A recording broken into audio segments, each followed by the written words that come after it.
Good morning. ফ্ল্যাশের আলোটা চোখের মধ্যে লাগছে, তাই হাতটা আমি ওরকম করে রেখেছি, নাহলে মুখের মধ্যে পুরো ডিরেক্ট আলোটা পড়ছে। তো চলো কাজগুলো একটু কমপ্লিট করে নিই। আর আজকে চেষ্টা করব ভিডিওগুলো পুরো পারফেক্টভাবে ঠিকঠাক করে করা। তো কয়েকটা ভিডিও বানিয়েছিলাম আগে, সেগুলো না কোথায় চলে গেছে, কী হয়েছে। তো আমি চুলটা আগে বেঁধে নিলাম, দেন চলো এখন পদ্মা সরিয়ে সব ঠিক করি। দেখছো সব সরিয়ে ঠিকঠাক করে পরিষ্কার করে নিয়েছি ঘর দৌড় আমি। তো এই যে এখন এটা রোজ ওষুধ খেতে হচ্ছে, আর এখানে বাটার টোস্ট আছে, সেটাই খাবো। এটা হলো ব্রাউন ব্রেড। টেস্ট ওরকম কিছু পাওয়া যায় না এই ব্রেডটাতে।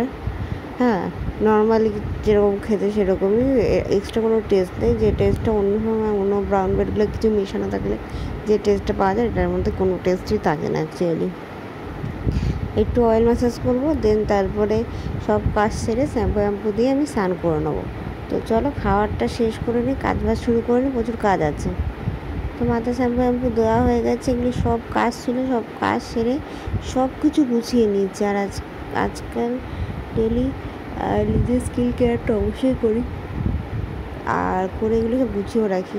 একটু এলোমেলো হয়ে আছে, দেওয়ালির জন্য আনলাম, সেটা আমি সাজগোজ করবো, কটা জিনিস আমার লাগবেই, কয়েকটা জিনিস সামনেই রেখে দিয়েছি, তো এই জন্য এদিক ওদিক হয়ে আছে। তো হেয়ার ড্রায়ারটা ভেতরে ঢোকায়নি, মাঝখানে সেদিনকে লেগেছিলো, তারপর বললাম না শীতকাল পড়ে যাচ্ছে, হেয়ার ড্রায়ারটা আমার লাগবে।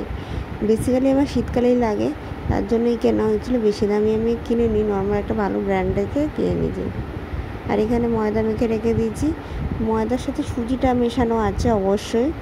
সুজি বেশি করে ভিজিয়ে যখন এটা ফুলে গেছে তখন একটু ময়দা মিশিয়ে নিয়েছি, খাওয়া মানে